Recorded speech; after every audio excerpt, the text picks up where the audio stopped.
Hello student, जैसा कि आप जानते हैं कि आपका रिवीजन ही आपको टॉपर बना सकता है। जब तक आप रिवीजन नहीं करेगा तब तक आप टॉपर नहीं बन सकते हैं। तो आपको टॉपर बनने के लिए रिवीजन करना बहुत ज़रूरी है। आपका सपना नहीं, आपका लक्ष्य होना चाहिए टॉपर बनने का। तो हम यहाँ पर अपना व्हाट्सएप नंबर देंगे। जो विद्यार्थी मेहनत करते हैं वही हमारे व्हाट्सएप नंबर पर मैसेज करें, उनको हम टॉपर बनने में बहुत मदद करेंगे। तो यह 1 घंटे का वीडियो होगा जिसमें 40 प्रश्न तो यहाँ से पक्का रहेगा। कुल हम यहाँ पर 96 प्रश्न कराएंगे। तो हम ऐसे ऐसे VVI क्वेश्चन यहाँ पर लाए हैं। जो हम क्वेश्चन पर VVI लिखते हैं वो लगभग 2024 में आ जाएगा। तो आप लोग उसे माइंड कॉन्सेप्ट के साथ याद कर लीजिएगा। तो टॉपर बनाने में आपका मेहनत और हमारा प्रयास रहेगा। तो हम यहाँ पर अपना नंबर देंगे, तो आप लोग उस पर मैसेज कीजिए जो विद्यार्थी मेहनत करते हैं। तो चलिए यहाँ पर हम मॉडल सेट का रिवीजन कराएंगे। तो शुरुआत करते हैं टाइम को महत्वपूर्ण समझते हुए। जैसे कि यहाँ पर पहला क्वेश्चन आपका आ गया है। मैं नंबर यहाँ पर देने वाला हूँ फर्स्ट क्वेश्चन बताकर, तो देख लीजिएगा एक बार।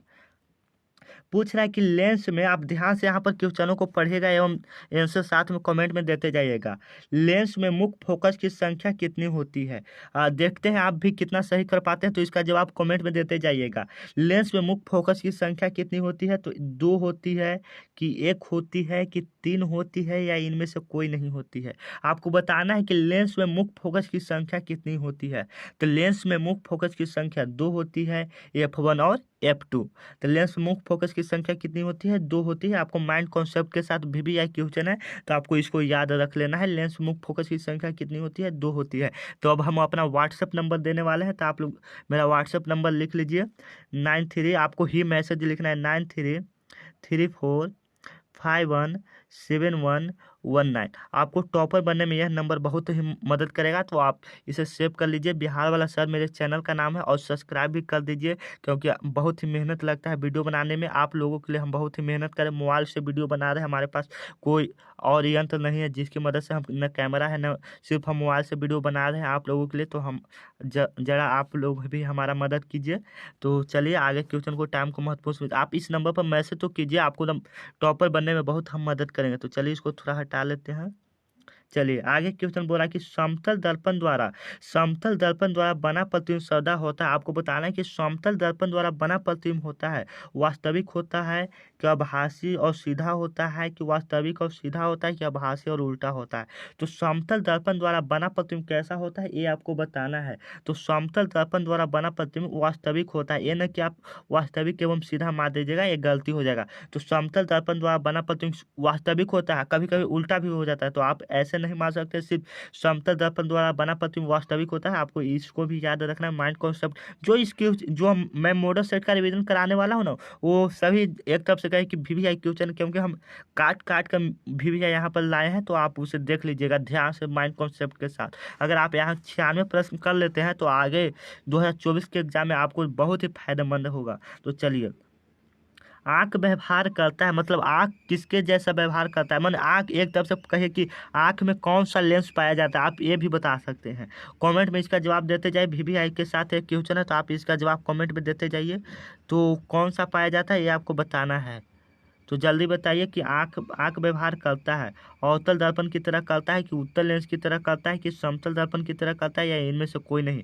तो आंख व्यवहार किसकी तरह करता है ये आपको बताना है। तो आंख व्यवहार उत्तल लेंस की तरह करता है, आपको जवाब देना है कमेंट में। तो आंख कैसा व्यवहार करता है? उत्तल लेंस की तरह व्यवहार करता है। आप कमेंट में जवाब देते जाइएगा, तभी भी आपको याद होते जाएगा। तो आप इसको VVI याद कर लीजिए। यह VVI क्वेश्चन है, तो आप इसे याद कर लीजिएगा। आंख व्यवहार करता है उत्तल लेंस की तरह। तो चलिए आगे चलते हैं।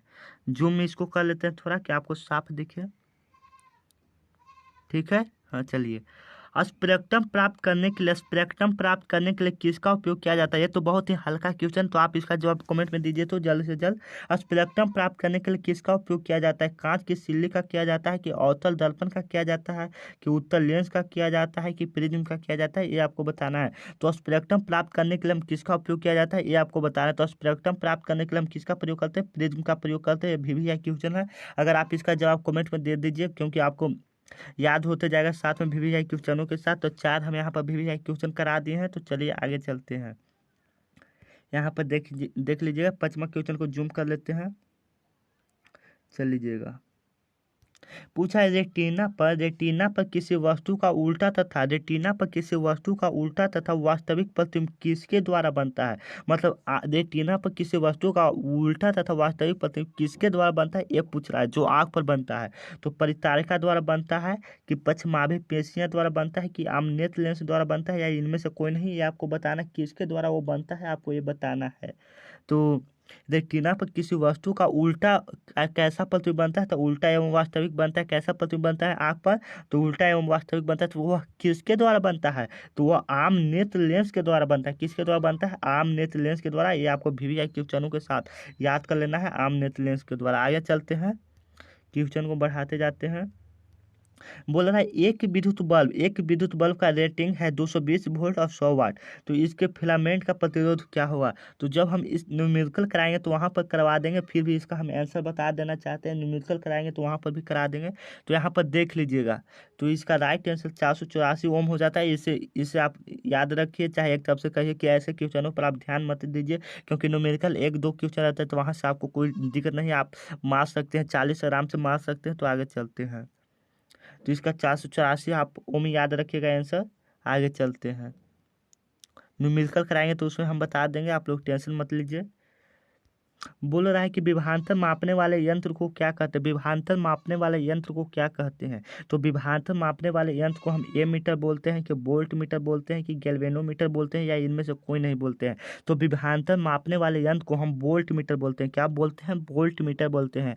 विभवांतर मापने वाले यंत्र को हम वोल्ट मीटर बोलते हैं। ये आपको ध्यान में माइंड कॉन्सेप्ट के साथ याद रखना है। अगला क्वेश्चन कह रहा है कि ये मीटर को विद्युत परिपथ में कैसे जोड़ा जाता है। ये मीटर को विद्युत परिपथ में कैसे जोड़ा जाता है। श्रेणी क्रम में जोड़ा जाता है या पार्श्व क्रम में जोड़ा जाता है, या ये भी दोनों में जोड़ा जाता है, या इनमें से कोई नहीं। तो ये मीटर को कैसे जोड़ा जाता है, ये आपको बताना है। तो ये मीटर को विद्युत परिपथ में कैसे जोड़ा जाता है, तो श्रेणी क्रम में जोड़ा जाता है। ये आपको एकदम माइंड कॉन्सेप्ट के साथ वीवीआई क्वेश्चन है, तो आप इसे एकदम माइंड कॉन्सेप्ट के साथ याद करिए। तो यहाँ पर हम देख लेंगे और देख लेंगे, यहाँ पर आप देख लीजिएगा। तो आगे चलते हैं, हम 8 क्वेश्चन खत्म हो गए, यहाँ पर आ जाते हैं। यहाँ पर हम कुल कितने प्रश्न कराने वाले हैं, तो 96 प्रश्न कराने वाले हैं। तो आप लोग ध्यान से माइंड कॉन्सेप्ट के साथ यहाँ पर देखते जाइएगा। यहाँ पर शेर भी आप लोगों को हम सुनाएंगे, तो इंतजार कीजिए 9-10 क्वेश्चन के बाद। तो विद्युत मोटर परिवर्तित करता है। देखिए, ये मेरा दोस्त का किताब है, तो उसमें टिक मारा हुआ है, तो आप इसका जवाब कमेंट में बता सकते हैं देखकर। तो विद्युत मोटर परिवर्तित करता है। विद्युत मोटर पूछा है कैसे परिवर्तित करता है, तो वह देखिए टिक मारा है, तो ऑप्शन क्या बोलने की बात है, सीधे चलते हैं। तो विद्युत मोटर विद्युत ऊर्जा को यांत्रिक ऊर्जा में परिवर्तित करता है। ये आपको ध्यान में रखना है। मतलब विद्युत ऊर्जा को यांत्रिक ऊर्जा में और यही पूछ देता है कि जगनेटर एक तरफ से जनित्र उसको बोलते हैं, तो वह यांत्रिक ऊर्जा को विद्युत ऊर्जा में और विद्युत मोटर विद्युत ऊर्जा को यांत्रिक ऊर्जा में। ये आपको माइंड कॉन्सेप्ट के साथ वीवीआई क्वेश्चनों को लगा लेना है और याद रखना है। आगे चलते हैं, पूछ रहा है अगला क्वेश्चन कि विद्युत फ्यूज बचाता है अतिभारण से बहने वाले उच्च धारा के खतरे से, कि लघु पत्थर में बहने वाले उच्च धारा के खतरे, या दोनों से, या किसी से नहीं। ये आपको बताना है कि विद्युत फ्यूज किससे बचाता है, ये आपको बताना है। तो विद्युत फ्यूज और लघु पत्थर से बहने वाले उच्च धारा के खतरों से बचाता है। उच्च धारा के खतरों से बचाता है। ये आपको माइंड कॉन्सेप्ट के साथ ध्यान में रखना है। तो आगे चलते हैं, यहाँ पर दोनों भी ऑप्शन हो सकता है, तो आप इसे यहाँ पर दोनों भी मार सकते हैं। तो ठीक है, आगे चलते हैं। ऐसे तो ज़्यादा भी ऑप्शन होता है, तो यहाँ पर हम जो ऑप्शन होता है हम वही बता रहे हैं, क्योंकि यहाँ पर ज़्यादा बिहार बोर्ड की तरफ से ऑप्शन पर ही चला जाता है।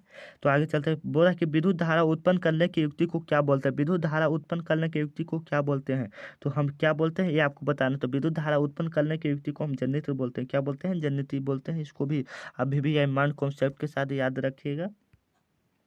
आगे इसको जूम कर लेते हैं, आप कमेंट में जवाब दीजिए कि स्क्रीन पर साफ दिख रहा है या नहीं। चलते हैं, पूछा निम्नलिखित में कौन लवण है। निम्नलिखित में कौन लवण है, HCl लवण है कि NOH लवण है कि K2SO4 लवण है कि NH4OH। कौन लवण है ये आपको बताना है। लवण कौन है इसमें आपको ये बताना है कि लवण कौन है इसमें। तो लवण कौन है यहाँ पर आपको बताना है। तो लवण K2SO4 हो जाएगा। आपको यहाँ माइंड कॉन्सेप्ट के साथ ध्यान में रखना है। HCl हाइड्रोक्लोरिक अम्ल हो जाएगा, तो ये तो अम्ल हो जाएगा। लवण पूछा है तो K2SO4 आपको ध्यान में रखना है। आगे चलना पूछा है, कठोर जल को मृदु मतलब मीठा, मृदु मतलब क्या, मीठा बनाने के लिए सोडियम के किस यौगिक का उपयोग करते हैं। ये आपको बताना है कि कठोर माने खारा जल को मीठा बनाने के लिए सोडियम के किस यौगिक का उपयोग करते हैं, ये आपको बताना है। तो सोडियम क्लोराइड का करते हैं कि सोडियम सोडियम कार्बोनेट का करते हैं कि सोडियम हाइड्रोक्साइड का करते हैं कि सोडियम हाइड्रोजन कार्बोनेट का करते हैं। तो कठोर जल को मतलब खारा जल को मीठा बनाने के लिए सोडियम कार्बोनेट का प्रयोग करते हैं, ये आपको पता होना चाहिए। आगे चलते हैं। पूछ रहा है कि लोहे की परमाणु संख्या क्या होती है, तो आप इसका जवाब कमेंट में एकदम VVI क्वेश्चनों के साथ हम फायर कर दीजिए। तो लोहे की परमाणु संख्या कितनी होती है, 23 होती है कि 26 होती है कि 25 होती है कि 24 होती है, ये आपको बताना है। लोहे की परमाणु संख्या कितनी होती है, तो लोहे की परमाणु संख्या कितनी होती है, तो ये आपको बताना है। तो लोहे की परमाणु संख्या 26 होता है, और कभी कभी इसका संकेत भी पूछ देता है, तो संकेत आपको बताना है। संकेत क्या होता है, ये फी होता है। संकेत क्या होता है, ये फी होता है। ये आपको ध्यान में माइंड कॉन्सेप्ट के साथ याद रखना है। आप इसका जवाब कमेंट में बता दीजिए कि कार्बन का संकेत क्या होता है। आप इसका जवाब कमेंट में बता दीजिए। जस्ता और तनु हाइड्रोक्लोरिक अम्ल की अभिक्रिया के फलस्वरूप निम्नलिखित में कौन सा गैस बनता है। जस्ता और तनु हाइड्रोक्लोरिक अम्ल की अभिक्रिया के फलस्वरूप निम्नलिखित में कौन सा गैस बनता है। जब जस्ता और माने ZN और HCl की अभिक्रिया कराया जाता है तो कौन सा गैस बनता है, ये आपको बताना है। तो ये आपको बताना है कि कौन सा गैस बनता है। तो कार्बन डाइऑक्साइड बनता है कि नाइट्रोजन बनता है कि हाइड्रोजन बनता है कि सल्फर डाइऑक्साइड बनता है, ये आपको बताना है। तो जस्ता और हाइड्रोक्लोरिक अम्ल की अभिक्रिया होती है तो हाइड्रोजन गैस मुक्त होती है, मतलब हाइड्रोजन गैस बनता है। आपको माइंड कॉन्सेप्ट के साथ ध्यान में रखना है। आगे चलते हैं, यहाँ पर देख लीजिएगा। बोला निम्नलिखित में कौन सबसे अधिक अभिक्रियाशील है। निम्नलिखित में कौन सबसे अधिक अभिक्रियाशील है।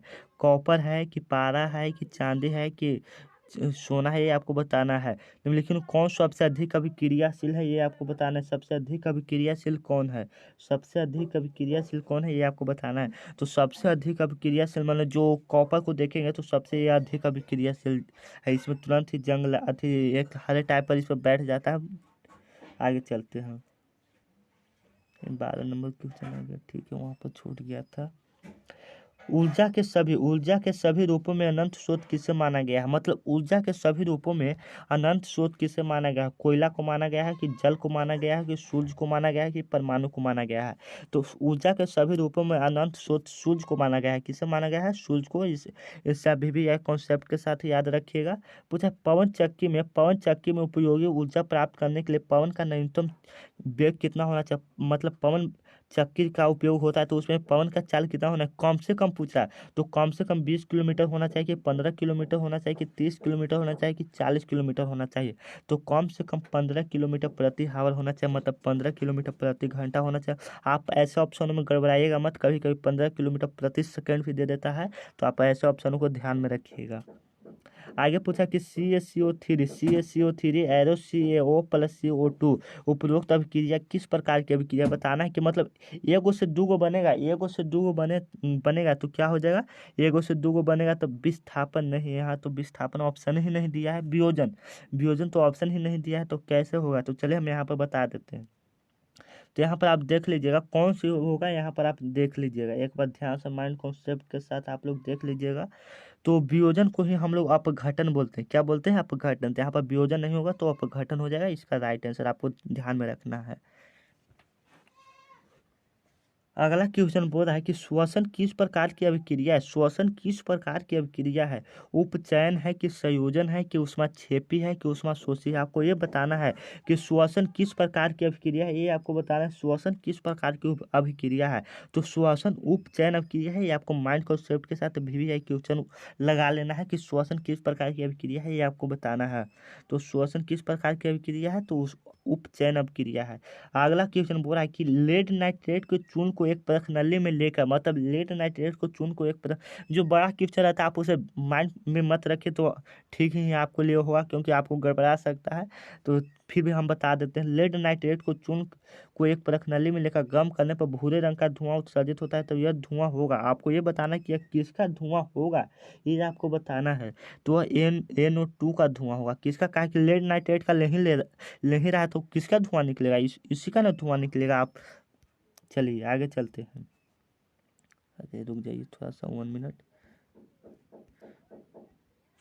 इसको जूम कर लेते हैं, आपको साफ दिखेगा स्क्रीन पर। ठीक है, आगे चलते हैं। पूछा है विद्युत अपघटन में इलेक्ट्रॉन मुक्त होता है, मतलब विद्युत अपघटन में इलेक्ट्रॉन कैसे मुक्त होता है? एनोड पर मुक्त होता है कि कैथोड पर मुक्त होता है कि दोनों पर मुक्त होता है या इनमें से कोई नहीं? तो विद्युत अपघटन में इलेक्ट्रॉन मुक्त किस पर होता है? तो एनोड पर होता है। किस पर होता है? एनोड पर होता है। ये ना कि अभी दोनों मार दीजिएगा, सी पर नहीं होगा, एनोड पर सिर्फ होता है। विद्युत अपघटन में इलेक्ट्रॉन किस पर मुक्त होता है? एनोड पर मुक्त होता है। अगला क्वेश्चन बोल रहा है कि हाइड्रोकार्बन कौन है, मतलब हाइड्रोकार्बन कौन है, ये आपको बताना है कि हाइड्रोकार्बन कौन है। ये आपको बताना है कि हाइड्रोकार्बन इसमें से कौन है। ऑप्शन आप देखिए और बताइए कि हाइड्रोकार्बन कौन है। तो H2O है कि C6H12O6 है कि CO2 है कि HNO3 है? तो हाइड्रोकार्बन इसमें कौन है, मतलब हाइड्रोजन और कार्बन का योग होना चाहिए। तो आप इसमें कौन सा ऐसा ऑप्शन है जिसमें हाइड्रोजन और कार्बन का योग है? तो इसमें देखेगा तो सिर्फ हाइड्रोजन है, इसमें देखेगा तो सिर्फ कार्बन, इसमें देखेगा तो हाइड्रोजन और नाइट्रोजन है, तो इसमें देखेगा तो हाइड्रोजन और कार्बन दोनों है। तो आप इसका बताया तो ये किसका सूत्र है? तो यह चीनी का सूत्र है। आप इसका जवाब कमेंट में दे दीजिए कि आपको याद रहे। आगे चलते हैं। पूछा COOH अभिक्रियाशील मूलक को क्या कहते हैं? COOH अभिक्रियाशील मूलक को क्या कहते हैं, ये आपको बताना है। तो COOH अभिक्रियाशील मूलक को क्या कहते हैं? कीटोन कहते हैं कि एल्डिहाइड बोलते हैं कि अम्ल बोलते हैं कि इथर बोलते हैं? तो COOH अभिक्रियाशील मूलक को अम्ल बोलते हैं। क्या बोलते हैं? अम्ल बोलते हैं। ये आपको एकदम माइंड कॉन्सेप्ट के साथ VVI क्वेश्चनों के साथ याद रखना है। पूछ रहा है आवर्त सारणी में किस वर्ग में ऊपर से नीचे आने पर, मतलब ऊपर से नीचे आने पर तत्व के धातुई गुण बढ़ता है कि घटता है, कि अपवर्तित रहता है कि कोई नहीं? ये आपको बताना है। तो ऊपर चाहे ऊपर से नीचे आता है तो धातुई गुण क्या होता है? बढ़ता है। आपको माइंड कॉन्सेप्ट के साथ VVI क्वेश्चनों के साथ याद रखना है। अगला पूछ रहा है क्या आवर्त सारणी के प्रथम वर्ग के सदस्य होते हैं? आवर्त सारणी के प्रथम वर्ग के सदस्य होते हैं, ये आपको बताना है। कि अम्लीय धातु होते हैं कि क्षारीय धातु होते हैं, कि अकीरीय धातु होते हैं कि मिश्र धातु होते हैं? ये आपको बताना है। तो आवर्त सारणी के प्रथम वर्ग के सदस्य क्या होते हैं? क्षारीय धातु होते हैं। ये आपको माइंड कॉन्सेप्ट के साथ याद रखना है। आगे चलते हैं। अगला क्वेश्चन पूछ रहा है कि कृत्रिम विवृवक किन अपशिष्ट उत्पादों को रुधिर से अपोहन द्वारा पृथक करता है? तो नाइट्रोजन द्वारा अलग करता है कि कार्बन द्वारा अलग करता है कि ऑक्सीजन द्वारा अलग करता है कि इनमें से कोई नहीं? ये आपको बताना है कि कृत्रिम विवृवक किन अपशिष्ट उत्पादों को रुधिर से, मतलब खून से अपोहन द्वारा अलग करता है। पृथक मतलब अलग करता है, तो नाइट्रोजन को अलग करता है। ये आपको माइंड कॉन्सेप्ट के साथ जो मैं बता रहा हूँ ना क्वेश्चन, आप वो सबको माइंड कॉन्सेप्ट के साथ, मतलब VVI क्वेश्चनों के साथ याद रखिए। आगे चल देते हैं, यहाँ पर देख लीजिएगा। पूछ रहा है अगला क्वेश्चन कि भोजन का पचना किस प्रकार की अभिक्रिया है? सबसे पहले तो आप इसे VVI लगा लीजिए और कमेंट में इसका जवाब देते जाइए। तो भोजन का पचना किस प्रकार की अभिक्रिया है, ये आपको बताना कि भोजन का पचना किस प्रकार की अभिक्रिया है। तो भोजन का पचना किस प्रकार की अभिक्रिया है, यहाँ पर आप देख लीजिएगा एक बार। भोजन का पचना किस प्रकार की अभिक्रिया है? तो भोजन का पचना उपचयन अभिक्रिया है कि संयोजन अभिक्रिया है कि अपचयन अभिक्रिया कि विस्थापन अभिक्रिया है? तो भोजन का पचना उपचयन अभिक्रिया है। आपको ये याद रखना, भोजन का पचना कौन सी अभिक्रिया है? उपचयन अभिक्रिया है। क्या ठीक है? आपको याद था? तो आप इसका जवाब कमेंट में दे दीजिए, आपको याद था। चलिए आगे चलते हैं। प्रकृति में ऑक्सीजन का संतुलन कैसे बना रहता है? प्रकृति में ऑक्सीजन का संतुलन कैसे बना रहता है? संयोजन क्रिया से बना रहता है कि प्रकाश संश्लेषण से बना रहता है कि अपघटन से बना रहता है या इनमें से कोई नहीं? प्रकृति में ऑक्सीजन का संतुलन कैसे बना रहता है? आप इसका जवाब कमेंट में दे दीजिए कि प्रकृति में ऑक्सीजन का संतुलन कैसे बना रहता है? तो प्रकृति में ऑक्सीजन का संतुलन प्रकाश संश्लेषण के माध्यम से बना रहता है। तो आप इसको VVI के क्वेश्चनों के साथ आप इसे एकदम माइंड कॉन्सेप्ट में याद कर लीजिए। आगे चलते हैं। अगला क्वेश्चन पूछा कि डेंगू उत्पन्न करने वाले मच्छर किस तरह के जल में रहता है? आपको ये बताना है। डेंगू उत्पन्न करने वाले मच्छर किस तरह के जल में रहता है, ये आपको बताना है। साफ जल में रहता है कि गंदा जल में कि खारा जल में कि मृदु मतलब मीठा जल में? कैसे जल में रहता है डेंगू उत्पन्न करने वाले मच्छर, ये आपको बताना है।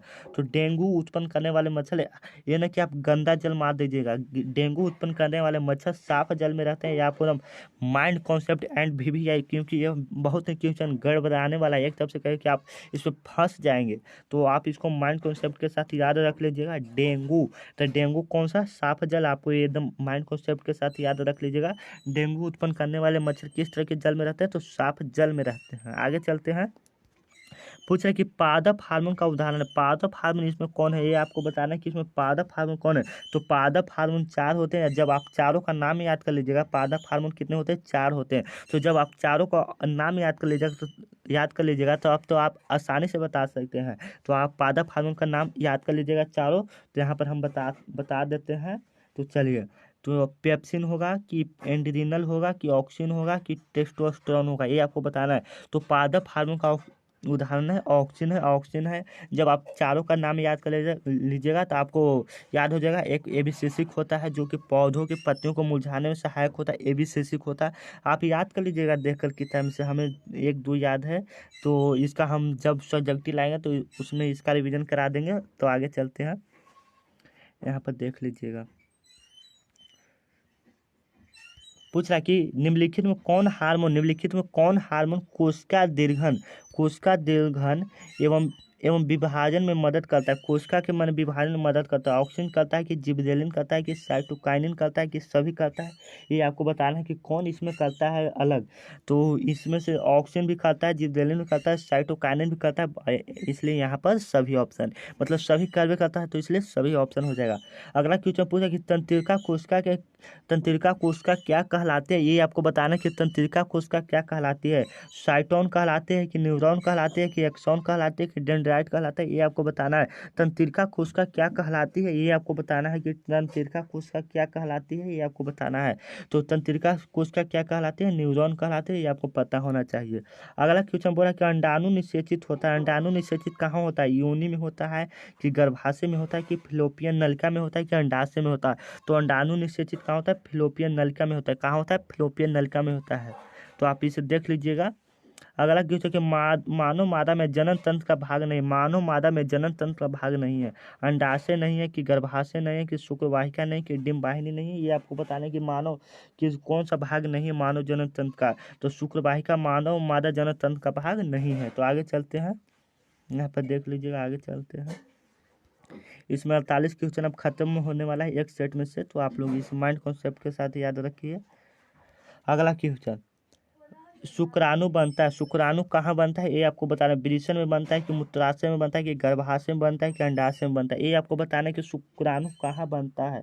तो शुक्राणु कहाँ बनता है, तो वृषण में शुक्राणु बनता है, ये आपको माइंड कॉन्सेप्ट के साथ याद रखना है। पूछा कि पुस्तक द ओरिजिन ऑफ स्पेस नामक पुस्तक किसके द्वारा लिखा गया था। ओरिजिन ऑफ स्पेस नामक पुस्तक किनके द्वारा लिखा गया था, ये आपको बताना है। किसके द्वारा लिखा गया था, तो वाइस मैन द्वारा लिखा गया था कि लमार्क द्वारा लिखा गया था, या इनमें से सभी द्वारा लिखा गया था, या चार्ल्स डार्विन द्वारा लिखा गया था, ये आपको बताने कि किसके द्वारा द ओरिजिन ऑफ स्पेस नामक पुस्तक लिखा गया था। तो चार्ल्स डार्विन द्वारा लिखा गया था। क्या आपको याद था, कमेंट में इसका जवाब दे दीजिए। पूछा कि ओजोन परत पाई जाती है। ओजोन परत कहाँ पाई जाती है, ये आपको बताना है। तो एस्टोफेयर में पाया जाता है कि एक्सोफियर में पाया जाता है कि आयोनोस्फियर में पाया जाता है कि ट्रोमोस्फियर में पाया जाता है। ओजोन परत कहाँ पाया जाता है, ये आपको बताना है। तो स्ट्रेटोस्फियर में पाया जाता है, ये आपको माइंड कॉन्सेप्ट के साथ, क्योंकि इसमें बहुत ही स्टूडेंट गड़बड़ाते हैं, तो आप इस माइंड कॉन्सेप्ट के साथ याद रखिएगा। आगे चलते हैं। पूछ रहा है कि निम्नलिखित में कौन एक जैविक प्रक्रम द्वारा घटित होने वाला पदार्थ है। निम्नलिखित में कौन एक जैविक प्रक्रम द्वारा घटित होने वाला पदार्थ है। सूखे घास पत्ते की पॉलीथीन बैग हो जाएगा कि रबर हो जाएगा कि प्लास्टिक की बोतल हो जाएगा, ये आपको बताना है कि निम्नलिखित में कौन एक जैविक प्रक्रम द्वारा घटित होने वाला पदार्थ है। तो कौन होगा, ये आपको बताना है कि कौन हो जाएगा, इसमें ये बताना है। तो इसमें निम्नलिखित में कौन एक जैविक प्रक्रम द्वारा घटित होने वाला पदार्थ है। तो सूखे घास पत्ते हो जाएंगे। कौन हो जाएंगे, सूखे घास पत्ते हो जाएगा। आगे चलते हैं। पूछा निम्नलिखित में कौन एक भूमिगत जल का उदाहरण। निम्नलिखित में कौन एक भूमिगत जल का उदाहरण है। नदी है कि कुआं है कि तालाब है कि समुद्र है, ये आपको बताना है। भूमिगत जल का उदाहरण है। तो भूमि मतलब जो हम उसको भूमि से प्राप्त हो रहा है, तो नदी तो भूमि नहीं है, ये तो ऊपर ऊपर नदी बनता है, तालाब भी ऊपर, समुद्र भी है, तो इसलिए कुआं इसका राइट आंसर भूमिगत जल का उदाहरण है। आगे चलते हैं, यहाँ पर अब क्वेश्चन पूरा होने वाला है इसका, आप इसे ध्यान से देखिएगा। पूछा रासायनिक अभिक्रिया के दौरान किसी पदार्थ में ऑक्सीजन का ह्रास कहलाता है, मतलब ऑक्सीजन का हानि क्या कहलाता है, उपचयन कहलाता है या अपचयन कहलाता है कि संक्षारण कहलाता है, या इनमें से कोई नहीं। तो रासायनिक अभिक्रिया के दौरान किसी पदार्थ में ऑक्सीजन का ह्रास अपचयन कहलाता है। क्या कहलाता है, अपचयन कहलाता है, ये आपको याद रखना है। पूछा कौन सी गैस वैश्विक ऊष्मन के लिए उत्तरदायी, मतलब एक तरफ से कहे कि गर्माहट के लिए, वैसे उस वन के लिए ग्लोबल वार्मिंग आप जानते होंगे, तो उसके बारे में उत्तरदायी कौन है? तो कार्बन डाइऑक्साइड एकदम सबसे पहले तो यही उत्तरदायी है, तो आप इसको माइंड कॉन्सेप्ट के साथ याद रखिएगा। कार्बन डाइऑक्साइड इसका हो जाएगा राइट आंसर। तो आगे चलते हैं। पूछा है कि पित्त रस कहाँ से स्रावित होता है? पित्त रस कहाँ से स्रावित होता है? अग्नाशय से होता है, कि यकृत से होता है, कि छोटी आंत से होता है, या इनमें से कोई नहीं? तो पित्त रस कहाँ से स्रावित होता है, ये आपको बताना है। तो पित्त रस कहाँ से स्रावित होता है, ये आपको बताइए, कमेंट में इसका जवाब दीजिए कि पित्त रस कहाँ से स्रावित होता है। तो पित्त रस अग्नाशय से स्रावित होता है। आप इसको mind concept and very concept के साथ याद रखिएगा। अगला क्वेश्चन, कौन सा अभिलक्षण वंशागत नहीं है? कौन सा अभिलक्षण वंशागत नहीं है? आंख का रंग या चमड़ी का रंग? पिछले पिछले वीडियो में इसको हम बताए थे कि क्या हो जाएगा। तो इसका यहाँ पर तो ऑप्शन कट गया है, तो ऑप्शन रहता तो बता देते हैं। यहाँ पर देख लीजिएगा, ऑप्शन इसमें भी कट गया। तो चलिए इसको इसको भी पूरा कर लेते हैं। ये एक मॉडल सेट को पूरा आज करते हैं। आगे देख लीजिएगा, ग्लूकोज के एक अणु में ऑक्सीजन के कितने परमाणु होते हैं? ग्लूकोज के एक अणु में ऑक्सीजन के कितने परमाणु होते हैं? 4 होते हैं, कि 6 होते हैं, कि 8 होते हैं, कि 12 होते हैं? ये आपको बताना है कि ग्लूकोज के एक अणु में कितने होते हैं। ग्लूकोज का सूत्र क्या होता है? C6H12O6। O6 का मतलब ऑक्सीजन का पूछा है, तो इसलिए राइट आंसर कितना 6 हो जाएगा। आगे चलते हैं।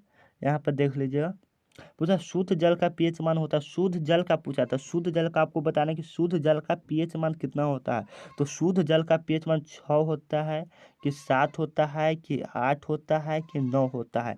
ये आपको बताना है कि शुद्ध जल का पीएच मान कितना होता है। तो शुद्ध जल का पीएच मान कितना होता है? 7 होता है। ये आपको याद रखना है। अगर इस जैसे में आम का आप पीएच मान बताए कि आम का पीएच मान कितना होता है, तो आम का पीएच मान कितना होता है? 7 से कम होता है। ये आपको माइंड कॉन्सेप्ट के साथ ध्यान रखना है। आगे चल रहे हैं, पूछा है कि किस वन का तंगध्वज सबसे बड़ा है?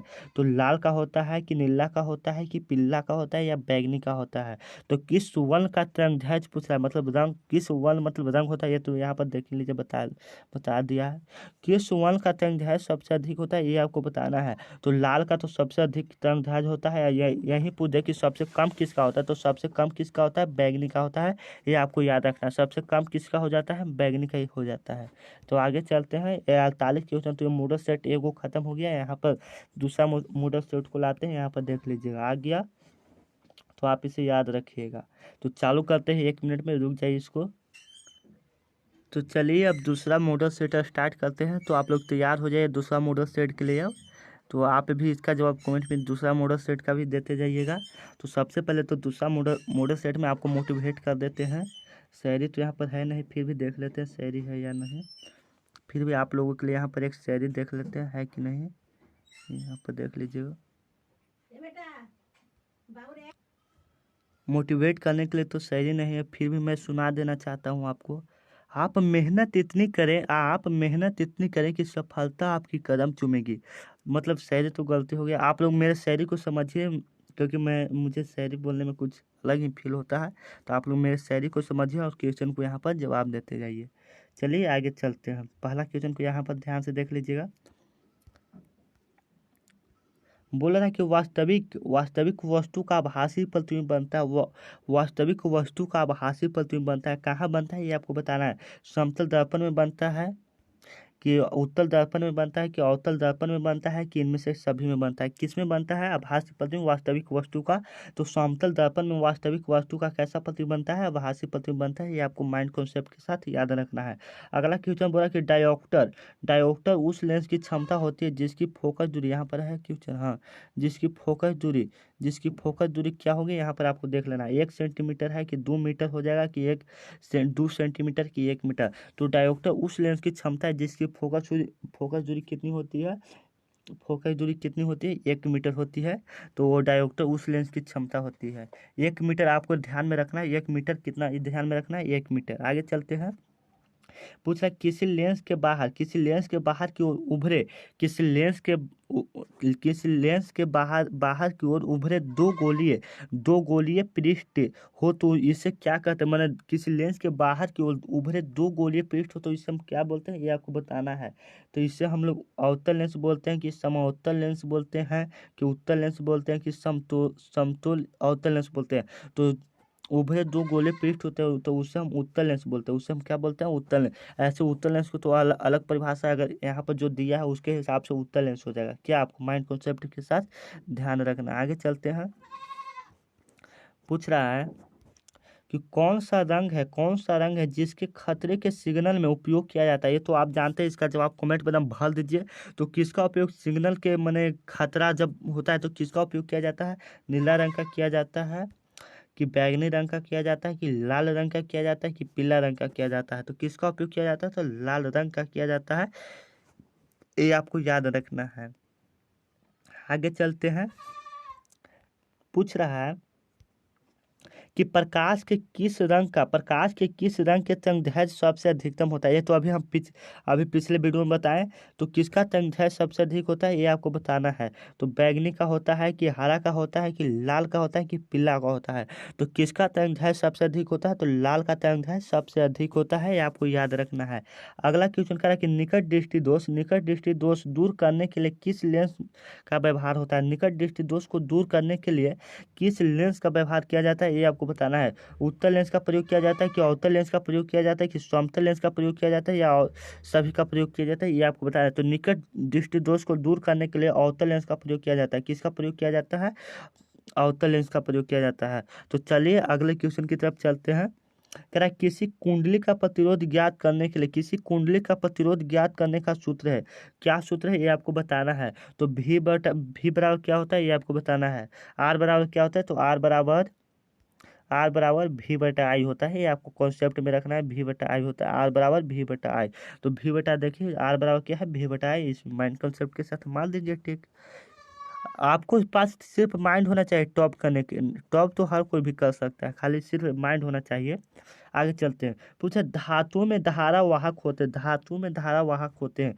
प्रोटॉन होते हैं कि मुक्त इलेक्ट्रॉन होते हैं कि कोर इलेक्ट्रॉन होते हैं कि या इनमें से कोई नहीं होती। तो धातुओं में धारा वाहक कौन होते हैं ये आपको बताना कि धातुओं में धारा वाहक कौन होते हैं। तो मुक्त इलेक्ट्रॉन होते हैं। धातु में धारक वाहक होते हैं तो मुक्त इलेक्ट्रॉन होते हैं। माने धातु मतलब समझ है, मतलब लाइन में एक तरफ से बिजली के, तो उसमें क्या होता है, तो इलेक्ट्रॉन पार होता है। ये आपको माइंड कॉन्सेप्ट के साथ याद रखना है। अगर क्वेश्चन कह रहा है आप इसे ध्यान में रखिए।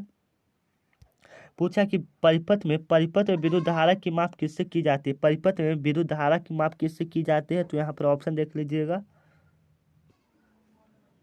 तो चलिए अगला ऑप्शन को देख लेते हैं। ऑप्शन बोल रहा है वोल्ट मीटर होगा कि ए मीटर होगा कि गैल्वेनोमीटर होगा या किसी से होगा। ये आपको बताना है कि किससे विद्युत परिपथ में विद्युत धारा की माप होती है।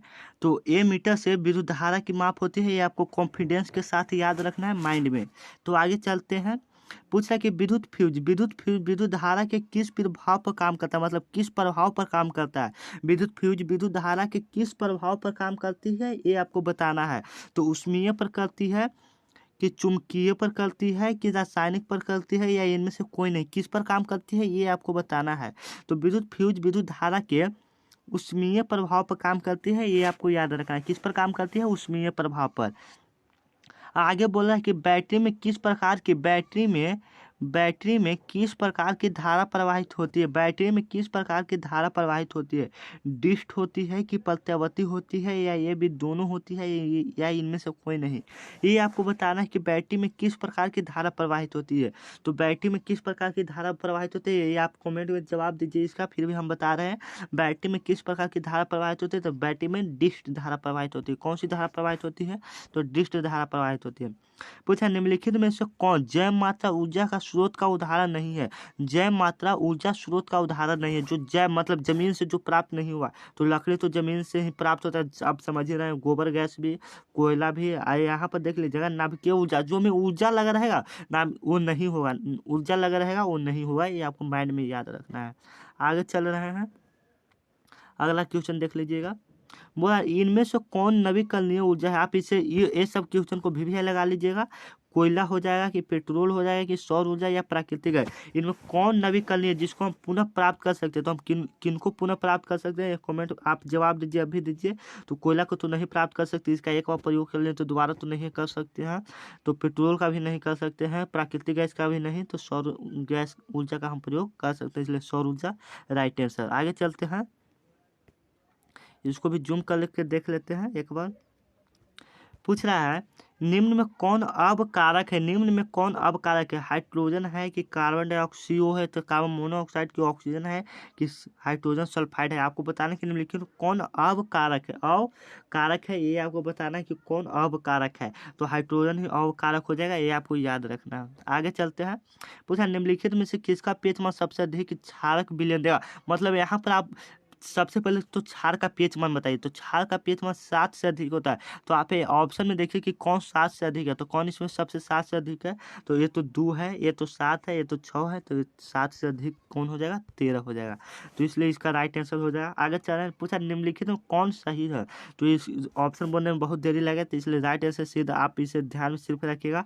तो इनमें कौन सही है, तो इनमें कौन सही है ये आपको बताना। तो यहाँ पर जो ऑप्शन में आप 10 देख दे, 10 जहाँ पर देखे वो ऑप्शन सही हो जाता है। तो जहाँ पर आप 10 देखिए उसमें टिक लगा दीजिए। इसके अलावा 10 के अलावा और कोई ऑप्शन नहीं देता है, तो आप इसे 10 वाला याद रखिएगा। Na2CO3 इंटू 10H2O, 10H2O किसका सूत्र होता है ये आपको बताना। तो वॉशिंग सोडा मतलब धोने का सोडा का यह सूत्र होता है, ये आपको याद रखना है।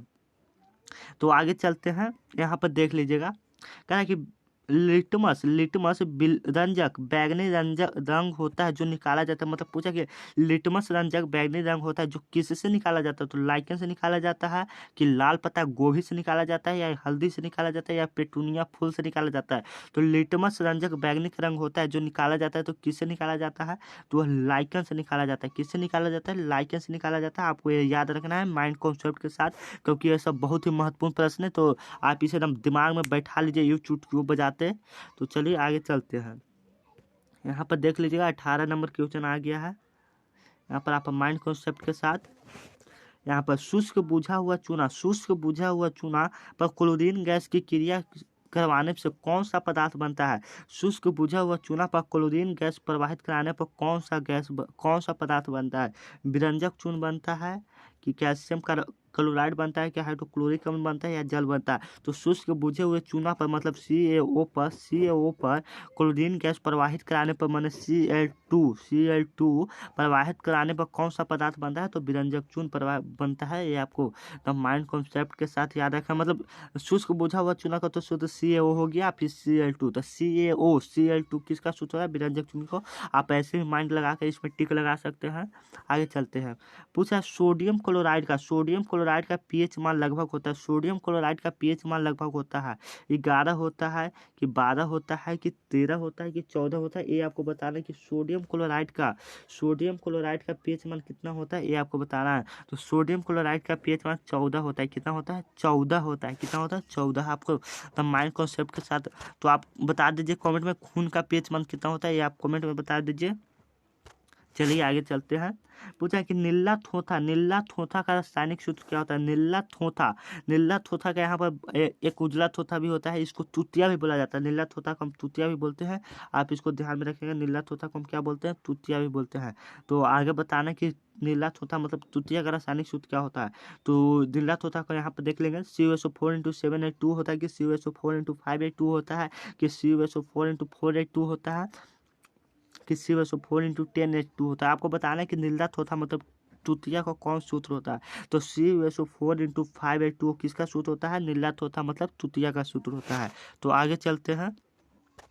अगला क्वेश्चन बोला कि जब सोडियम हाइड्रोक्साइड जिंक से अभिक्रिया करता है, तो कौन सा उत्पाद बनता है। जब सोडियम हाइड्रोक्साइड जिंक से अभिक्रिया करता है तो कौन सा उत्पाद बनता है। तो ये आपको बताना है कि कौन सा उत्पाद बनता है। तो यहाँ पर ऑप्शन को आप देख लीजिएगा, इसमें ऑप्शन गड़बड़ाने वाला रहता है। तो आप यहाँ पर एक मैं ट्रिक बताऊंगा जिसकी मदद से आप इस क्वेश्चन को आसानी से कर सकते हैं। तो यहाँ पर देखिएगा, जो तीनों में 2 होना चाहिए, इसमें देखेंगे तो यहाँ पर 2 नहीं है, ना है। यहाँ पर देखेंगे तो इसमें 2 नहीं है, यहाँ पर देखें तो इसमें नहीं है। इसमें मतलब तीनों में 2 होना चाहिए। तो Na2 है, ZNO2 है, मतलब H2O, मतलब 3 को एक तरफ से 3 को 2 रहना चाहिए, तभी हम ऑप्शन सही होगा। तो इसका राइट आंसर हो जाएगा Na2 ZNO2 प्लस H2O। मैं एक ट्रिक बता हूँ जिसकी मदद से आप ऐसे कर सकते हैं, तो आप इसे समझिए और करिए। जब सोडियम हाइड्रोक्साइड जिंक से अभिक्रिया करता है, मतलब जब सोडियम हाइड्रोक्साइड को जिंक से मतलब ये देख लीजिए, ये सोडियम हाइड्रोक्साइड है जो जिंक से अभिक्रिया कर रहा है, तो उस कौन सा उत्पाद बनता है, तो यही उत्पाद बनता है। मतलब 3 को 2 उसमें रहना चाहिए, तभी इसका सही होगा। तो आप इसे ध्यान में रखिएगा। आगे चलते हैं, इसको भी जूम कर लेते हैं। यहाँ पर देख लीजिए, आप पूछ रहा है पित्तल है, पित्तल क्या है ये आपको ना, ये तो VVI क्वेश्चन है, चुटकियों में आप इसे कमेंट में जवाब भर दीजिए। तो चलिए, पित्तल क्या है, धातु है कि अधातु है कि मिश्र धातु है कि उपधातु है, ये बताना है कि पित्तल क्या होगा। पित्तल धातु होगा कि उपधातु कि मिश्र धातु कि उपधातु। तो पित्तल क्या हो जाएगा, मिश्र धातु हो जाएगा। पित्तल क्या हो जाएगा। तो चलिए अगले क्वेश्चन की तरफ चलते हैं। यहाँ पर देख लीजिएगा, बोल रहा है ब्रोमीन अधातु, ब्रोमीन अधातु की अवस्था होती है। आपको बताना है कि ब्रोमीन अधातु की अवस्था कैसी होती है। ठोस होती है, मतलब ब्रोमीन कैसी रहता है ये आपको बताना है, कि गैस रहता है कि द्रव रहता है कि इनमें से कोई नहीं। तो ब्रोमीन अधातु की अवस्था कैसी होती है, द्रव होती है, ये आपको याद होना चाहिए। आगे चलते हैं। पूछा निम्न में से किस हाइड्रोकार्बन के 3 अबंध होते हैं, निम्न में से किस हाइड्रोकार्बन के 3 अबंध होते हैं, ये आपको बताने हैं। तो जहाँ पर आप कार्बन के 3 अबंध देखिए कि कार्बन के 3 अबंध कहाँ पर है। तो यहाँ पर कार्बन के 3 अबंध है, यहाँ पर वही। तो पूछा कि कार्बन के 3 अबंध, तो जब हाइड्रोकार्बन के 3 अबंध पूछे तो C3H4 आपको ये ध्यान में रखना है। हाइड्रोकार्बन के 3 अबंध पूछा है तो C3H4 आपको ये ध्यान में रखना है। आगे चलते हैं।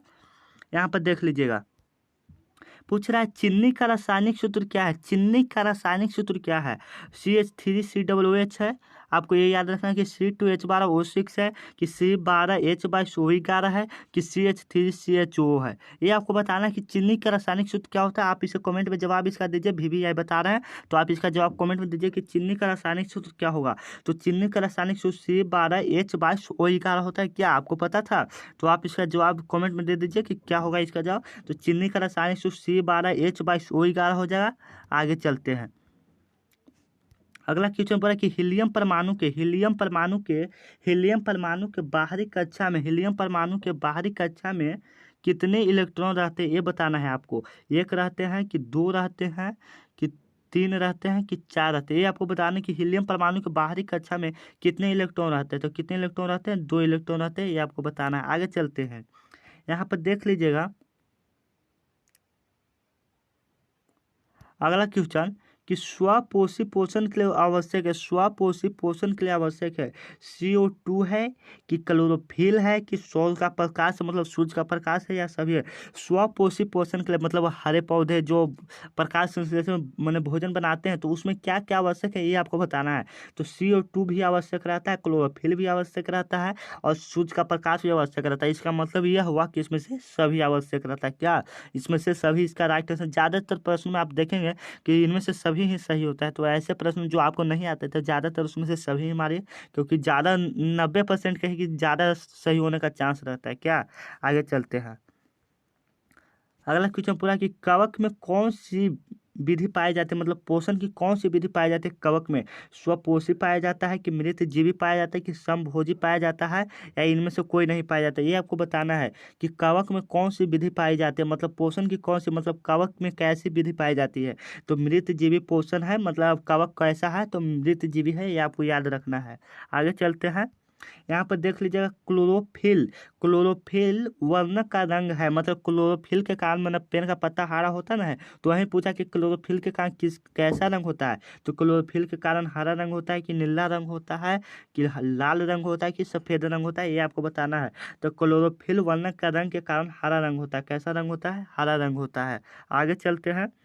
यहाँ पर देख लीजिए, पूछा पाइरुवेट के विखंडन से यह कार्बन डाइऑक्साइड मतलब CO2, कार्बन डाइऑक्साइड मतलब CO2 जल तथा ऊर्जा देता है। तो यह क्रिया कहाँ होता है, मैंने पाइरुवेट के विखंडन से यह जल, कार्बन डाइऑक्साइड तथा ऊर्जा देता है। तो यह क्रिया कहाँ होता है, ये आपको बताना है। कोशिका द्रव में होता है कि माइटोकॉन्ड्रिया में होता है कि हरित लवक में होता है कि केंद्रक में होता है, ये आपको बताना है। तो वह क्रिया कहाँ होता है, माइटोकॉन्ड्रिया में होता है, ये आपको याद रखना है। आगे चलते हैं।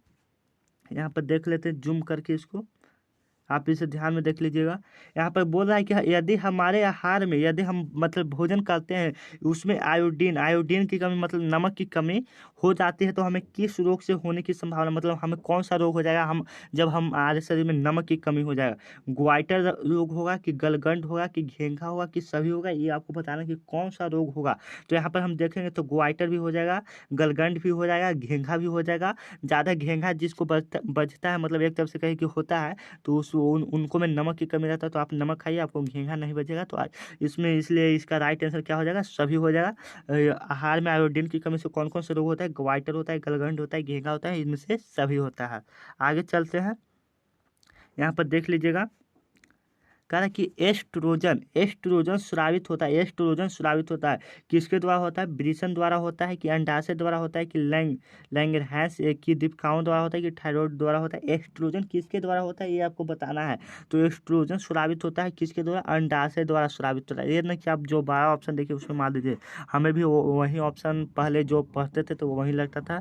अगर ऐसा नहीं है, आपको याद रखना है एस्ट्रोजन स्रावित कहाँ से होता है, अंडाशय से होता है, ये आपको पता होना चाहिए। आगे चलते हैं, पूछा कि मनुष्य में ऐच्छिक गतिविधियों का निरंतर किसके द्वारा होता है। मनुष्य में ऐच्छिक क्रिया जो कि हम उस पर हमारा नियंत्रण नहीं रहता है, तो ऐच्छिक क्रियाओं का नियंत्रण किसके द्वारा होता है, तो सेरिबेलम के द्वारा होता है कि सेरिब्रम के द्वारा होता है कि थायराइड के द्वारा होता है कि पिट्यूटरी के द्वारा होता है, किसके द्वारा होता है ये आपको बताना है। जिस पे हमारा नियंत्रण नहीं रहता उसे हम ऐच्छिक कहते हैं। जिस पर छिकाना, तो इस हमारा नियंत्रण नहीं रहता है, तो इसका नियंत्रण कौन करता है, तो सेरिब्रम करता है। कौन करता है, सेरिब्रम करता है। आप कमेंट में जवाब दीजिए कि मानव मस्तिष्क का भार कितना होता है। तो आगे क्वेश्चन को बताते हैं। अगला क्वेश्चन बोल रहा है कि घोंघा किस प्रकार का समुदाय का प्राणी है। घोंघा किस प्रकार के समुदाय का प्राणी है, घोंघा। तो आपको बताना है कि घोंघा किस समुदाय का प्राणी है, मतलब घोंघा। तो घोंघा इसका ऑप्शन देख लेते हैं कि नहीं ऑप्शन। यहाँ पर देखिए ऑप्शन तो कट चुका है, फिर भी इसका जवाब हम बता देते हैं। तो घोंघा मोलस्का प्राणी का सदस्य है। क्या किसका है, तो मोलस्का। आपको याद रखना है मोलस्का। घोंघा किस प्रकार के प्राणी का सदस्य है, तो मोलस्का आपको याद रखना है। आगे चलते हैं, क्वेश्चन को आप ध्यान से देखिएगा। चलते हैं, इसको यहाँ पर देख लीजिएगा। पूछा कि निम्नलिखित में कौन सा जंतु उभयलिंगी है। यहाँ पर ध्यान से आप क्वेश्चन को पढ़िएगा एवं ध्यान से देखिएगा, तभी आपको माइंड कॉन्सेप्ट के साथ याद रहेगा। पूछा निम्नलिखित में से कौन जंतु उभयलिंगी है। कौन सा जंतु उभयलिंगी है, तो मानव है कि कबूतर है कि मेढक है कि केचुआ है, ये आपको बताना है। ये मानव में निम्नलिखित में कौन जंतु उभयलिंगी है, तो बताना है कि मानव हो जाएगा कि कबूतर हो जाएगा कि मेढक हो जाएगा कि केचुआ हो जाएगा। ये आपको बताना है कि उभयलिंगी कौन है। तो उभयलिंगी कौन हो जाएगा, केचुआ हो जाएगा। ये आपको बताना है कि उभयलिंगी कौन है, केचुआ है। आगे चलते हैं, प्राक कोश में होते हैं। प्राक कोश में पूछा कि क्या होते हैं। प्राक कोश में बादल होते हैं, क्या अंडाशय होते हैं कि अंडप होते हैं कि परागकण होते हैं, ये आपको बताया। प्राक कोश में क्या होता है ये आपको बताना है कि प्राक कोश में क्या होते हैं। तो प्राक कोश में क्या होते हैं, परागकण होते हैं, ये आपको ध्यान में रखना। प्राक कोश में क्या होता है, परागकण। यहाँ पर ऑप्शन कट गया है कि है, ऑप्शन तो है, ये है, देख लीजिएगा यहाँ पर। तो प्राक कोश में क्या है, परागकण पाया जाता है, ये आपको याद रखना। आगे क्वेश्चन बोल रहा है कि मनुष्य में कितने जोड़े क्रोमोसोम होते हैं। मनुष्य में कितने जोड़े क्रोमोसोम होते हैं, 21 जोड़े होते हैं कि 20 जोड़े होते हैं कि 23 जोड़े होते हैं कि 25 जोड़े होते हैं। ये आपको बताना है कि मनुष्य में क्रोमोसोम मतलब 8 क्रोमोसोम की संख्या कितनी होती है। तो यहाँ पर जोड़ा पूछ रहा है तो जोड़ा 23 जोड़ा हो जाएगा। जोड़ा पूछ रहा है तो 23 जोड़ा। अगर यही संख्या पूछता है तो संख्या कितना हो जाता है, 46 हो जाता। आपको यही ध्यान माइंड कॉन्सेप्ट के साथ रखना है। जोड़ा पूछ रहा है तो 23 जोड़ा, अगर संख्या पूछेगा तो 46। आपको यही याद रखना है। आगे चलते हैं, यहाँ पर देख लीजिएगा। पूछा निम्नलिखित में से किसे आप उपभोक्ता की श्रेणी में रखेंगे। निम्नलिखित में से किसे आप उपभोक्ता की श्रेणी में रखेंगे। उपभोक्ता के हरे पौधों के रखेंगे कि नीलहरित शैवाल के रखेंगे कि जंगली जानवर के रखेंगे कि फल और पत्ते के रखेंगे। किससे आप उपभोक्ता की श्रेणी में रखेंगे, ये आप मतलब जो खाता है, जो अन्य जीवों पर निर्भर रहता है उसे हम उपभोक्ता एक तरफ से कहते हैं। तो आपको बताना है कि किसे आप उपभोक्ता की श्रेणी में रखेंगे। तो यहाँ पर हम देख लेंगे, तो जो खाने वाले जंगली जानवर को हम उपभोक्ता की श्रेणी में रखेंगे, इसलिए इसका राइट आंसर क्या हो जाएगा, उपभोक्ता की श्रेणी में किसे हम रखेंगे, जंगली जानवर को रखेंगे। आगे चलते हैं, यहाँ पर देख लीजिएगा। पूछा पर्यावरण बचाने के लिए 3 प्रकार के आर का उपयोग किया जाता है। 3 प्रकार के आर का प्रयोग किया जाता है जब पर्यावरण बचाने के लिए। जब आप चैप्टर को पर्यावरण संरक्षण ऐसे कुछ चैप्टर आता है, क्या में आता है, रुक जाइए। हाँ, भारत संसाधन मैंने ज्योग्राफी में एक चैप्टर आता है पर्यावरण के हाँ ऐसे ही कुछ चैप्टर आता है। तो उसमें जब पढ़ेंगे तो वहीं पूछा कि 3 प्रकार के आर का उपयोग किया जाता है, तो उसका मतलब क्या है ये आपको बताना है। तो उसका मतलब क्या होता है, तो उसका मतलब होता है कि कम आप उपयोग कीजिए, मतलब पेड़ पौधा का कम उपयोग कीजिए। पुनः चक्र मतलब पेड़ पौधा को मैंने पुनः लगाइए और पुनः उपयोग कीजिए। मतलब जैसे पेड़ पौधा जो सूख गया तो उसको आप पुनः उपयोग कीजिए। इसका मतलब हो गया कि इसमें से सभी, मैंने बताया था कि जो क्वेश्चन को आप सभी देखें उसमें ज़्यादातर सही लगाने का प्रयास करें, क्योंकि उसमें ज़्यादातर ऑप्शन क्या होते हैं, सभी ही हो जाते हैं। 99 तो नहीं, 90% इसको हम बता सकते हैं कि ज़्यादातर ऑप्शन में सभी ही होता है, इसलिए आपको सभी लगा ही देना है। तो यहाँ पर देख लीजिएगा, आगे चलते हैं। इसमें आओ, और तो क्वेश्चन नहीं है, देख लेते हैं, नहीं है, यहाँ पर देख लीजिएगा। इसको आप ध्यान से एकदम मोस्ट इम्पोर्टेंट के साथ ही इस क्वेश्चन को देखिएगा कि आपको बहुत काम आए यह क्वेश्चन। यहाँ पर देख लीजिएगा, इसको भी थोड़ा कम कर लेते हैं। चलिए देख लीजिएगा, 40 नंबर क्वेश्चन क्या बोल रहा है। पूछ रहा है कि किन कारणों से प्राकृतिक संसाधन नष्ट हो रहा है। पूछा किन कारणों से प्राकृतिक संसाधन नष्ट हो रहा है, ये आपको बताना है। किन कारणों से प्राकृतिक संसाधन नष्ट हो रहा है, तो शहरीकरण से भी नष्ट हो रहा है, ये तो मोस्ट इम्पोर्टेंट है, और प्रदूषण से भी नष्ट हो रहा है। तो ए बी इसमें, इसलिए ए बी दोनों ये यहाँ पर ऑप्शन हो जाएगा। वृक्षारोपण से तो प्राकृतिक संसाधन नहीं नष्ट हो रहा है, तो आप बढ़ेगा, आपको पता ही होगा। तो शहरीकरण हो जाएगा, और प्रदूषण से भी क्या हो रहा है, तो प्राकृतिक संसाधन नष्ट हो रहा है। तो आपको ये बताना है। आगे चलते हैं। तो जैसे में पूछ देता है 2 नंबर भी, 2 नंबर वाले क्वेश्चन में पूछ देता है कि प्राकृतिक संसाधन नष्ट होने के कारण है, तो आपको बता देना है शहरीकरण, जनसंख्या, प्रदूषण, ये सब आप बता देना है। 2-3 लिख देना है, आप 2 नंबर आराम से ले सकते हैं। तो आगे चलते हैं। पूछ रहा है, जहाँ से आप देखिएगा, फ्लेमिंग के बाम हस्त नियम के बाएं हाथ की तर्जनी, फ्लेमिंग के बाम हस्त नियम के बाएं हाथ की तर्जनी संकेत करता है। ये आपको बताना है किसके वो संकेत करता है।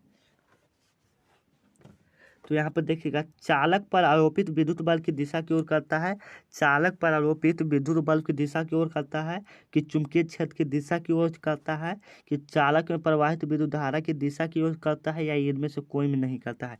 ये आपको बताना है कि फ्लेमिंग के बाम हस्त नियम के बाएं अंगूठों की तर्जनी संकेत करता है, मतलब किसके ओर संकेत करता है, ये आपको बताना है।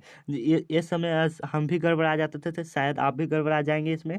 तो इसके लिए मैं एक ट्रिक लाऊंगा इस वीडियो पर, तो आप लोग देख लीजिएगा। इसलिए मेरे चैनल को सब्सक्राइब करके रखिए, क्योंकि हम बहुत ही महत्वपूर्ण वीडियो लाते रहते हैं। और बेल आइकन को भी दबा दीजिए, और एक बार दोस्तों में तो ज़रूर शेयर कर दीजिए। तो थैंक्स। आगे चलते हैं, इसका आंसर बताते हैं आप लोगों को। तो क्या पूछा है, तर्जनी किसकी ओर संकेत करता है, तो यहाँ पर तर्जनी चुंबकीय क्षेत्र की दिशा की ओर संकेत करता है। किसके दिशा की ओर, चुंबकीय क्षेत्र की दिशा की ओर संकेत करता है। मतलब तर्जनी अंगुली चुंबकीय क्षेत्र की दिशा की ओर संकेत करता है, ये आपको याद रखना है। आगे चल रहा है। पूछ रहा है कि निम्न में से कौन सा यौगिक ईंधन के रूप में इस्तेमाल किया जाता है। ये आपको बताने कि निम्न में से कौन सा यौगिक ईंधन के रूप में इस्तेमाल किया जाता है। इथेनॉल किया जाता है, कि प्रोपेनॉल किया जाता है, कि इथेनोइक किया जाता है, कि इनमें से कोई नहीं। ये आपको बताना है कि किसका उपयोग ईंधन के रूप में किया जाता है, ये आपको बताना है। तो ईंधन के रूप में हम किसका प्रयोग किया जाता है, तो इथेनॉल का प्रयोग किया जाता है। आपको कमेंट में जवाब देना है कि एलपीजी का पूर्ण रूप क्या होता है। आपको कमेंट में जवाब देना है कि एलपीजी का पूर्ण रूप क्या होता है। एलपीजी का पूर्ण रूप क्या होता है, आप इसका जवाब कमेंट में दे दीजिए। एलपीजी का पूर्ण रूप क्या होता है, आप इसका जवाब कमेंट में दे दीजिए कि एलपीजी का पूर्ण रूप क्या होता है। तो एलपीजी को आपको अंत में इसका हम जवाब बताएंगे, तब तक आप कमेंट में इसका जवाब दीजिए। चलते हैं आगे, देखते हैं क्वेश्चन को। अगला क्वेश्चन कर रहा है कि कौन सा पदार्थ, ध्यान से देखिएगा, कौन सा पदार्थ लाल लिटमस को नीला कर देता है। पूछा कौन सा पदार्थ लाल को नीला कर देता है, तो इसका मतलब लाल से जो नीला करेगा वह क्षार रहेगा। जो लाल से नीला करेगा वह क्या रहेगा, क्षार रहेगा। जो लाल से नीला कर दे वह क्षार, तो लाल को नीला कर देगा तो क्षार। यहाँ पर इसको आप ध्यान से समझ लीजिएगा। यहाँ पर देख लीजिएगा, जो मतलब यहाँ पर क्षार, यहाँ पर देख लीजिएगा क्षार। तो क्षार का मतलब होता है जो लाल को नीला कर देता है, जो लाल को नीला कर देता है। आपको यहाँ पर ध्यान रखना है, जो लाल को नीला कर देता है, जो लाल को क्या कर देता है, नीला कर देता है। आपको ये ध्यान में रखा है, जो लाल को नीला कर देता है। आपको ये माइंड कॉन्सेप्ट के साथ ध्यान में रखा है, जो लाल को नीला कर देता है उसे हम क्षार कहेंगे। आपको एकदम कहिए तो एक तरफ से भी आई है एकदम, तो इसलिए आप इसको जवाब, और इसके साथ एक और क्वेश्चन पूछा, आप इसका जवाब कमेंट में जरा दे दीजिएगा। तो क्षार का पेच मान कितना होता है, तो आप इसका जवाब दे दीजिए। अगला पूछा कि अम्ल, अगला देख लीजिएगा, अम्ल पूछेगा तो अम्ल नीला को लाल करता है। अम्ल कैसा करता है? नीला को लाल करता है। यहाँ पर आप ध्यान से देख लीजिएगा, अम्ल है से नीला लाल करेगा ये, तो यहाँ पर उल्टी हो जाता है। यहाँ पर देखिएगा तो क्षार लाल को नीला करता है, क्षार कैसे करता है? लाल से नीला करता है, और अम्ल नीला से लाल करता है। यही में तो गड़बड़ाने वाला बात है। तो आपको यही ध्यान रखना है कि अम्ल नीला से लाल करता है। अम्ल कैसे लाल करता है? नीला से लाल करता है, और क्षार लाल से नीला करता है। क्या ठीक है? तो आप समझिए इसे। और अम्ल का पीएच मान कितना होता है, आप इसका जवाब कमेंट में एकदम भर दीजिए। एकदम अम्ल का पीएच मान कितना होता है तो आप इसे भर दीजिए। चलते हैं क्वेश्चन की तरफ। यहाँ पर देख लीजिएगा, क्वेश्चन भी यहाँ से ख़त्म हो गया, तो क्वेश्चन को हम यहाँ ले लेते हैं। तो वीडियो को 1 मिनट के लिए स्किप कर दें, तो तब तक आप, तो यहाँ पर आप समझ गए कि क्यों कौन लाल को नीला करेगा। तो आपको यहाँ पर ध्यान से रखना है। तो एक बार आप कमेंट में जवाब दीजिए कि लाल को जो नीला करेगा उससे हम क्या कहेंगे। आपका रिवीजन करा रहे हैं, लाल को जो नीला कर देता है, तो आप इसका जवाब कमेंट में दीजिए। और एक प्रश्न का और जवाब ही बताना है अभी। तो आगे चलते हैं, यहाँ पर देख लीजिएगा 48 क्वेश्चन यहाँ पर ख़त्म होने वाला है। तो ये लास्ट है, तो आप लोग इंतज़ार आप लोगों का ख़त्म हुआ तो देख लीजिएगा यहाँ पर ध्यान से। पूछ रहा है कि नई कार्तिक, आप क्वेश्चन को ध्यान से समझिएगा क्योंकि बहुत ही महत्वपूर्ण प्रश्न है। नई कार्तिक चिन्ह पर पार्टी के अनुसार दर्पण के सामने रखे बीम दूरी ली जाती है। मतलब नई कार्तिक चिन्ह पर पार्टी के अनुसार दर्पण के सामने कोई वस्तु रखा जाता है, तो उसका कौन सा लिया जाता है? धनात्मक में लिया जाता है। यही आपको बताने कि धनात्मक में लिया जाता है, धनात्मक में लिया जाता है कि ऋणात्मक में लिया जाता है, कि कभी धनात्मक कभी ऋणात्मक, या इनमें से कोई नहीं। यही तो आपको बताना है कि नई कार्तिक चिन्ह पर पार्टी के अनुसार कैसा लिया जाता है वस्तु का दूरी। तो आपको ये बताना है कि धनात्मक में लिया जाता है कि ऋणात्मक में लिया जाता है, कि कैसे लिया जाता है, ये आपको बताना है। तो नई कार्तिक चिन्ह पर पार्टी के अनुसार दर्पण के सामने रखे बीम की दूरी ऋणात्मक ली जाती है, ये आपको पता होना चाहिए। आगे चलते हैं। पूछा कि खाद्य पदार्थों के डिब्बों के बजाय टीन का लेप होता है। खाद्य पदार्थों के डिब्बों पर जिंक के बजाय टीन का लेप होता है। क्योंकि टीन का लेप क्यों होता है? तो टीन की अपेक्षा जिंक महंगा होता है। कि टीन की अपेक्षा, ये पिछले वीडियो में इसका जवाब बताया था, तो आप इसके पिछले वीडियो को देखे होंगे तो इसका जवाब बता सकते हैं। तो चलिए हम यहाँ पर बता देते हैं कि टीन की अपेक्षा जिंक अधिक अभिक्रियाशील है, इसलिए इसका हम प्रयोग करते हैं खाद्य पदार्थ के डिब्बों में। टीन की अपेक्षा जिंक अधिक अभिक्रियाशील है, इसलिए इसका प्रयोग करते हैं। तो आगे चलते हैं, आगे देख लीजिएगा, ज़्यादा क्वेश्चन नहीं है यहाँ पर। निम्न में से कौन संवेदीग्राही नहीं है? ये आपको बताने के निम्न में से कौन संवेदीग्राही नहीं है? कान नहीं है, कि आँख नहीं है, कि नाक नहीं है, कि दिमाग नहीं है, ये आपको बताने की कौन संवेदीग्राही नहीं है, ये आपको बताना है। संवेदीग्राही कौन नहीं है? तो संवेदीग्राही दिमाग नहीं है, ये आपको याद रखना है कि संवेदीग्राही कौन नहीं है? नाक, दिमाग नहीं है। आगे चलते हैं, 47 नंबर क्वेश्चन, यही लास्ट क्वेश्चन है। पूछा है समांतर क्रम में क्वेश्चन को आप ध्यान से पढ़ेगा एवं देखिएगा ध्यान से। समांतर क्रम में संयोजित प्रतिरोधों की संख्या घटने पर, ऊपर संयोजित प्रतिरोधों का कुल प्रतिरोध क्या होता है? ये आपको बताता है कि बढ़ता है, कि घटता है, कि अपरिवर्तित रहता है, या इनमें से कोई नहीं रहता है, ये आपको बताना है। समांतर क्रम में संयोजित प्रतिरोधों की संख्या घटने के ऊपर संयोजित प्रतिरोधों का कुल प्रतिरोध कितना होता है, ये आपको बताना है। तो आप बताइए, इसका जवाब कमेंट दीजिए, या ना तो फिर तो हम बता ही रहे हैं। तो इसका कुल प्रतिरोध क्या होता है? बढ़ता है, ये आपको ध्यान में रखना है। एक और क्वेश्चन बताना था जो आपको से पूछे थे, एलपीजी। आप यहाँ पर उस क्वेश्चन को ध्यान से देखिएगा क्योंकि वो क्वेश्चन बहुत ही महत्वपूर्ण है। एलपीजी आप ध्यान में देखिएगा। एलपीजी, मेरा मोबाइल होता है थोड़ा प्रॉब्लम होता है, तो आप लोग ध्यान से खाली देखिएगा। तो एलपीजी का पूर्ण रूप होता है लिक्विड पेट्रोलियम गैस।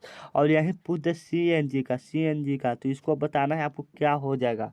ये आपको एकदम कहिए तो एक तरफ से HW, ये आपको हम दे दे रहे हैं। इसका जवाब HW मतलब अभी भी कमेंट में दे सकते हैं, या बाद में भी इसका जवाब कमेंट में दे सकते हैं।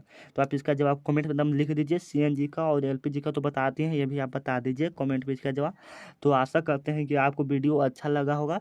तो जय हिंद, जय दोस्तों, और मेरे चैनल को जरूर सब्सक्राइब कर लीजिए, और दोस्तों में तो एक बार जरूर शेयर कर दीजिए। तो हम यहाँ पर अपना व्हाट्सअप नंबर देना चाहते हैं, और अभी तक आप हमारे व्हाट्सअप नंबर में नहीं जुड़े हैं, व्हाट्सअप ग्रुप में नहीं जुड़े हैं, तो जुड़ सकते हैं। नंबर लिखिए 933451 7119। यह मेरा व्हाट्सअप नंबर है, आप इस पर मैसेज कीजिएगा तो आपका जवाब रिप्लाई एकदम तुरंत दिया जाएगा, यानी कि एक दो दिन के बाद हम तुरंत आपका रिप्लाई दिया जाएगा। तो आप इस पर मैसेज कीजिए, ही लिखिए, जो भी आपका लिखने का मन है, जो मतलब कहे कि ऐड कर दीजिए सर। और आप हमारे नंबर पर मैसेज नहीं करना चाहते तो इसका हम लिंक दे देंगे डिस्क्रिप्शन में, वहाँ से भी आप जुड़ सकते हैं। तो आप बिहार वाला सर चैनल को सब्सक्राइब कर लीजिए और एक बार दोस्तों में तो ज़रूर शेयर कर दीजिए, क्योंकि आप लोगों पर ही आशा किए हैं, क्योंकि हम बहुत ही मेहनत से वीडियो बनाते हैं। मेरा मोबाइल है तो बहुत ही प्रॉब्लम होता है, हम बहुत से प्रोसेस कर वीडियो बनाना पड़ता है। सबसे पहले फ़ोटो खींचना पड़ता है, उसको फिर PDF में कन्वर्ट करना पड़ता है, उसके बाद बहुत से कहे तो एक तरफ से बहुत ही प्रोसेस करना पड़ता है, टेक्स्ट कॉपी बहुत सारा प्रोसेस करना पड़ता है। तो आप लोग हमारे समझ रहे हैं हमारे दुख को, तो हमारे भी चैनल को सब्सक्राइब कर लीजिए एक बार। तो यहाँ पर एक बार इसको समझ लीजिएगा। पूछा कि क्षार का pH मान मतलब कितना होता है, आप इसका जवाब कमेंट में दे दीजिए और आम का दे दीजिए। 3-4 होमवर्क आपको हम दिए हैं, तो आप इसे दे दीजिए। तो क्षार लाल को नीला करता है और अम्ल नीला को लाल करता है। तो वीडियो के यहीं पर बंद करते हैं, स्किप करते हैं। आशा करते हैं कि आपको वीडियो काफ़ी अच्छा लगा होगा।